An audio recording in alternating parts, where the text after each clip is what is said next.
श्री शिवाय नमस्तुभ्यम दोस्तों। छठ पूजा का पर्व पर भूल से भी नहीं करें। 5 गलतियां नहीं तो पूरा जीवन बर्बाद हो जाएगा। और कहा जाता है कि छठी मैया को अर्घ देने के दौरान सुहागन महिला कोई भी गलती कर देती है तो इसका सीधा प्रभाव उनके बच्चे और पति पर देखने को मिलती है।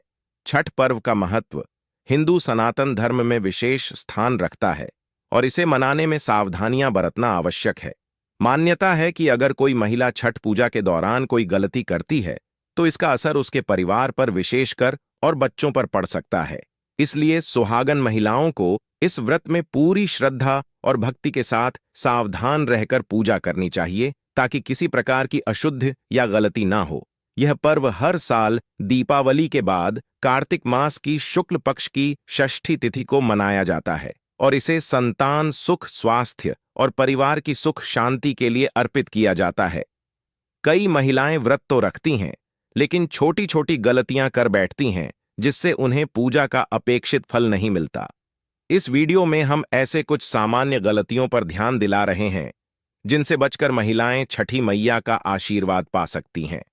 अगर आप भी छठ की पूजा कर रही हैं तो इस पर्व से जुड़े कुछ नियमों का पालन करना बेहद आवश्यक है। सबसे पहले, ऐसी महिलाएं जो विवाह संबंधी रीति रिवाजों को पूरा नहीं कर पाई हैं, जैसे अधूरी शादी या केवल कोर्ट मैरिज, उन्हें छठ व्रत नहीं रखना चाहिए। शास्त्रों में बताया गया है कि धार्मिक कार्यों में पूर्ण विवाह के साथ अग्नि को साक्षी मानने का महत्व होता है। अगर विवाह का अनुष्ठान अधूरा है तो यह धार्मिक नियमों का पालन नहीं कर पाता, जिससे व्यक्ति अपवित्र का भागीदार बन सकता है। यह व्रत परिवार के सुख और समृद्धि के लिए होता है और अगर कोई महिला अधूरी शादी के साथ यह व्रत करती है तो इसका परिणाम उसके बच्चों और संतान के स्वास्थ्य पर पड़ सकता है। दूसरी गलती होती है व्रत को बेमन से रखना। छठी मैया की पूजा में पूरे मन से और सच्ची श्रद्धा से समर्पण करना जरूरी है। अगर कोई महिला शौक से या बेमन से यह व्रत करती है तो इसका असर उनके पति और बच्चों की जिंदगी पर पड़ सकता है। शास्त्रों में कहा गया है कि सच्ची आस्था और पवित्रता से की गई छठ पूजा से माता छठी सभी इच्छाओं को पूर्ण करती है, संतान को खुशहाल और परिवार को समृद्ध बनाती है। इसीलिए हर महिला को इस व्रत को पूरी सच्चाई के साथ करना चाहिए ताकि इसका पूर्ण फल प्राप्त हो सके। इस पर्व में सूर्य भगवान की पूजा होती है और मान्यता है कि सूर्य भगवान की बहन छठी मैया को अर्घ देने से विशेष कृपा मिलती है। तीसरी गलती यह होती है कि पूजा सामग्री में गलत चीजें शामिल कर दी जाती हैं। छठी मैया को अर्पण करने के लिए कुछ चीजों को विशेष रूप से मना किया गया है, जैसे कि छठी मैया को बेलपत्र या किसी भी प्रकार की नशीली चीजें अर्पण करना शास्त्रों के विरुद्ध है। इससे व्रत का पुण्य नष्ट हो जाता है और छठी मैया क्रोधित हो सकती है। जो लोग ऐसा करते हैं उन्हें इसका लाभ नहीं मिलता, बल्कि उनके परिवार पर इसका बुरा असर भी पड़ सकता है। इसके अलावा गर्भवती महिलाएं, शारीरिक कमजोरी महसूस करने वाली महिलाएं या जो महिलाएं धार्मिक और मानसिक रूप से इस व्रत के लिए सक्षम नहीं हैं, उन्हें यह व्रत नहीं करना चाहिए। यह एक कठिन व्रत है जिसमें 33 घंटे का निर्जला उपवास होता है। ऐसे में इस व्रत को रखने के लिए शारीरिक और मानसिक शक्ति की आवश्यकता होती है।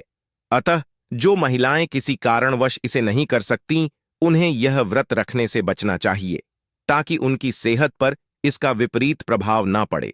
एक और महत्वपूर्ण बात यह है कि इस व्रत में भोग तैयार करते समय शुद्धता और सफाई का विशेष ध्यान रखना चाहिए।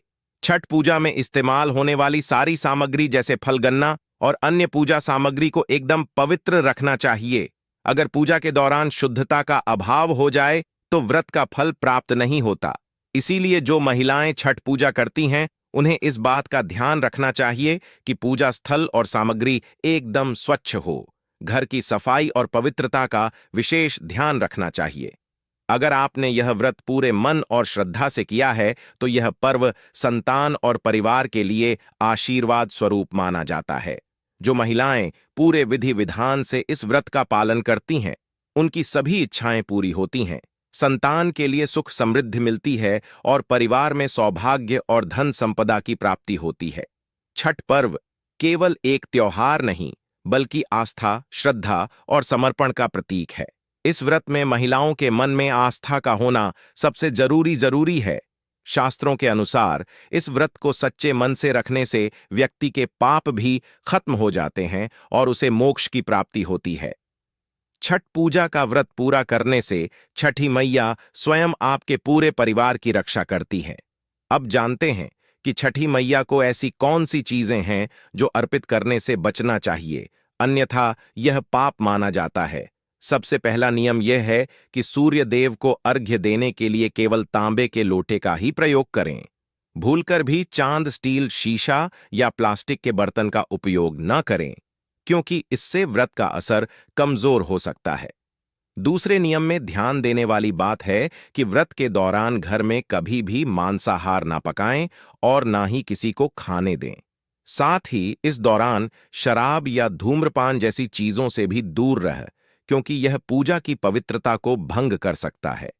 तीसरा नियम है कि छठी मैया का प्रसाद अत्यंत पवित्रता और ध्यान से तैयार किया जाना चाहिए।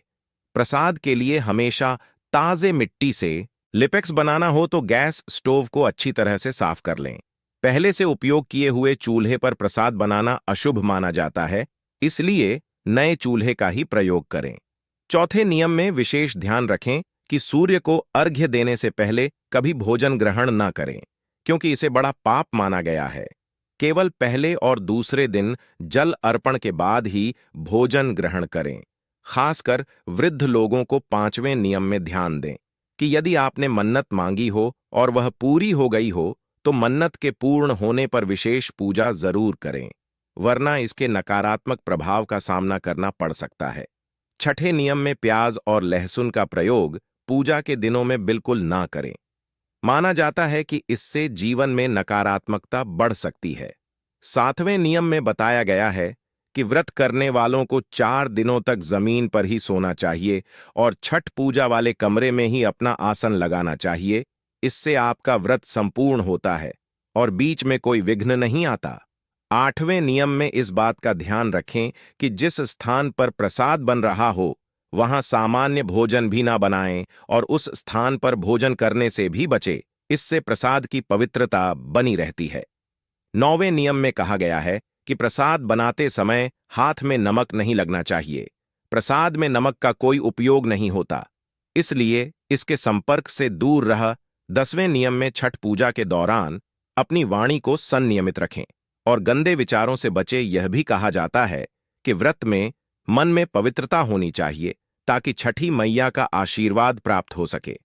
11वें नियम में इस बात पर जोर दिया गया है कि पूजा के दौरान घर में झूठे बर्तन और गंदे कपड़े ना रखें। छठी मैया को साफ सफाई बहुत प्रिय होती है। व्रत के दौरान अपने घर को पूरी तरह स्वच्छ रखें और गंगा जल से छिड़काव अवश्य करें ताकि वातावरण पवित्र बना रहे और छठी मैया का आशीर्वाद मिले। अब आप में से कौन कौन छठी मैया का आशीर्वाद पाना चाहता है? अपने सच्चे दिल से जय छठी मैया कमेंट में लिखें।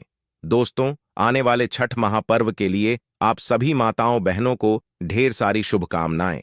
छठी मैया आपकी सारी मनोकामनाएं पूर्ण करें, यही कामना करती हूं। और इसी कामना के साथ आज का जो वीडियो है वह मैं शुरू कर रही हूं। दोस्तों, अभी छठ महापर्व जो है वह 5 तारीख से 8 तारीख तक जो है वह किया जाएगा।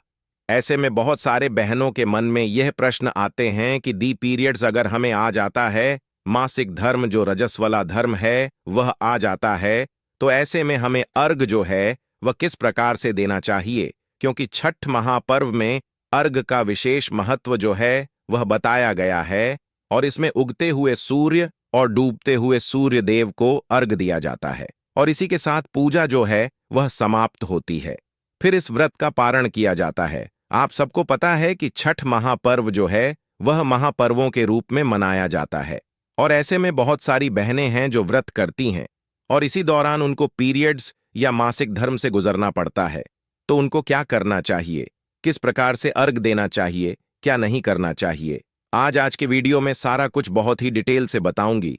तो चलिए शुरू करते हैं आज का वीडियो और बता देती हूं आपको कि मासिक धर्म में आपको किस प्रकार से पूजा अर्चना जो है वह करनी चाहिए। तो देखिए, पहले तो आप जैसे ही छठ महापर्व शुरू हो रहा है, अगर आपको पता है कि आपका पीरियड्स जो है वह आने वाला है, तो आप अपने घर में किसी भी, क्योंकि छठ महापर्व होता है इसलिए इसमें एक लोगों का जो काम है वह नहीं है। जितने ज्यादा लोग होंगे उतना ही अच्छे से छठ महापर्व जो है वह मनाया जाता है। अगर मान लीजिए कि आपके घर में कोई नहीं है, तो आप जैसे ही व्रत शुरू करें उससे पहले ही जो भी आपके रिश्तेदारी में है, आपके घर में है, मान लीजिए आपकी देवरानी थानी, आपकी सास ननद, आपकी बहन, आपके मायके की माँ, आपके पापा, आपके जो भी हैं उनको बुला दीजिए, ताकि छठ महापर्व जो है वह अच्छे तरीके से हो पाए। क्योंकि डाला भरना, सूप तैयार करना, बहुत सारी चीजें जो है वह ढेका बनाना, प्रसाद के रूप में बहुत सारे कार्य जो है वह किए जाते हैं। ऐसे में अकेले एक जो भी व्यक्ति हैं, जो भी महिला है, उनके बस की बात नहीं होती है। इसलिए आप पहले से ही सारी तैयारी जो है वह कर लें। और जो भी हैं आपके, उनसे आप, अगर पीरियड्स मासिक धर्म आ गया है, अगर आपका 5 दिन हो गया है, तो आप पूरी विधिवत पूजा कर सकती हैं। कब? जब आप पूर्णतया शुद्ध हो गई हो तब, क्योंकि छठ पूजा का महापर्व सूर्य देव को अर्घ दिया जाता है, छठी मैया का व्रत किया जाता है। और अगर आपका मासिक धर्म अच्छे से, मान लीजिए पूरी तरीके से आप साफ सुथरी हैं, तो आप विधिवत तरीके से सूर्यदेव को अर्घ दें और छठी मैया का जो पूजा है वह करें। लेकिन अगर आपको रजस्वला मासिक धर्म से गुजर रही हैं, आपको क्या करना चाहिए? जो भी आपके घर में, मान लीजिए आप देवरानी, जेठानी, सास ननद या आपके मायके से कोई मां बहन जो भी आ रही हैं, उनकी मदद आपको लेनी चाहिए। ऐसे में आपको पीरियड्स में पूजा नहीं करनी चाहिए। साथ ही साथ बहुत सारी बहनें ऐसी हैं जिनको लगता है कि वह अकेली हैं और उनको पूजा जो है वह किस प्रकार से करना चाहिए, तो आप अपने पति से विधिवत तरीके से अर्घ दिलवा सकती हैं, पूजा पाठ करवा सकती हैं और सारी तैयारी जो है वह उनसे से करवा सकती हैं। कोई दिक्कत, कोई परेशानी जो है वह नहीं है।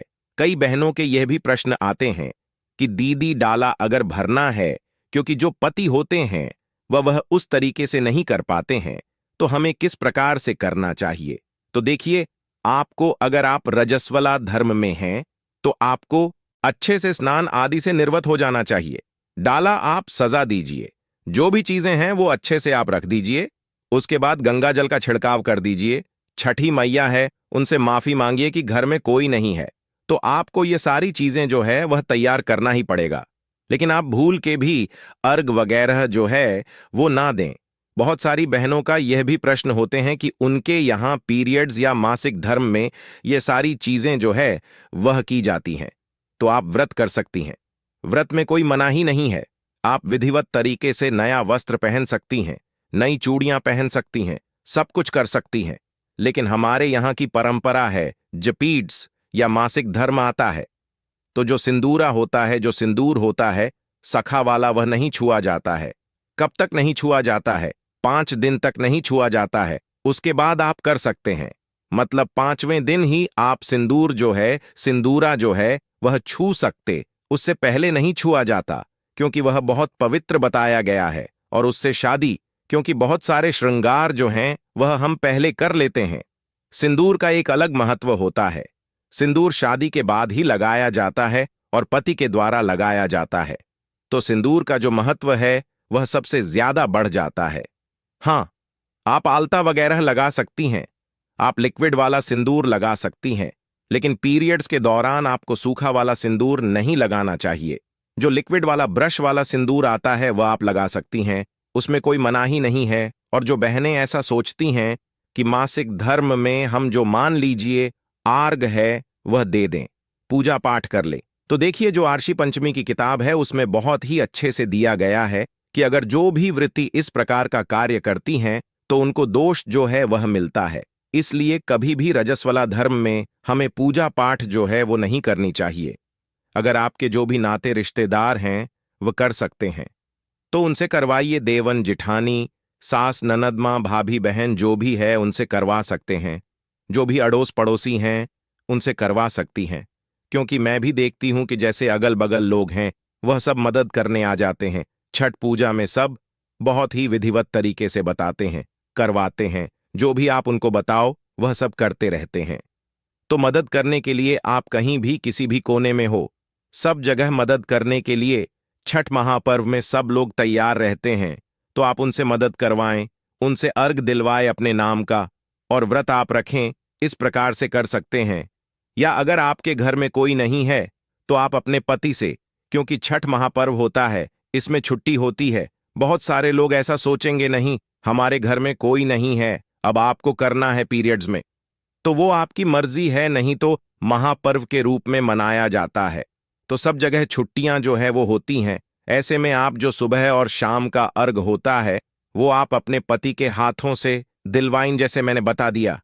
घर में कोई नहीं है तो आप डाला भी सजा दीजिए, बाकी आप सूप भी तैयार कर दीजिए, बाद में गंगा जल का छिड़काव कर दीजिए, और जहां भी अर्घ देने जा रही हैं, मान लीजिए किसी भी घाट पर जा रही हैं, या घर में बहुत सारे लोग टब वगैरह में पानी भर के अर्घ देते हैं, जैसे भी कर रहे हैं, आप अपने पति के हाथों से अर्घ दिलवाए, क्योंकि पूरी विधिवत तरीके से अगर आप पूजा कर रही हैं तो कहीं ना कहीं आप जो दोष है वह अपने ऊपर मढ़ रही है। तो आपको ऐसा नहीं करना चाहिए। 5 दिन 7 दिन हो गया है, आप पूरी तरीके से शुद्ध हो गई हैं, तो आप अर्घ दें, पूजा करें। जो भी आपका मर्जी है, जिस भी तरीके से आप करना चाहती हैं उस प्रकार से आप कर सकती हैं। लेकिन अगर आपका पीरियड चल रहा है, मासिक धर्म चल रहा है, और बहुत सारी बहनें सोचती हैं कि मतलब स्नान कर लिया और ऐसे में गीले वस्त्रों से सारी पूजा करने में कोई विचार जो है नहीं है, तो मैं इस बात के लिए आपसे नहीं बोलूंगी कि आप करें। हां, अगर आपके यहां होता है तो वह आप समझे। मैं इस चीज में नहीं कह रही हूं कि नहीं आप ऐसा करें, क्योंकि दोष जितना दोष बताने वाले को हो उतना करने वाले को दोनों पाप के भागीदार होंगे। तो मैं इस चीज पर बिल्कुल नहीं बोलूंगी कि आप मासिक धर्म या पीरियड्स में जो है वह पूजा पाठ करें। मैया जो है वह एक तरीके से हैं देवी, लेकिन अगर आप कोई गलती करेंगी तो उसकी जो क्षमा याचना है वह इस व्रत में नहीं है। इन चीजों को आप ध्यान रखें और उसी प्रकार से जो पूजा है वह करें। तो उम्मीद करती हूं कि आज का वीडियो आप सबको बहुत ही अच्छे से समझ में आ गया होगा। अगर आपके मन में कोई प्रश्न है तो आप मुझे कमेंट सेक्शन में पूछिए, और वीडियो पसंद आया तो आप मुझे सपोर्ट कर सकते हैं। मतंग दृष्टि चैनल को जरूर सब्सक्राइब करें।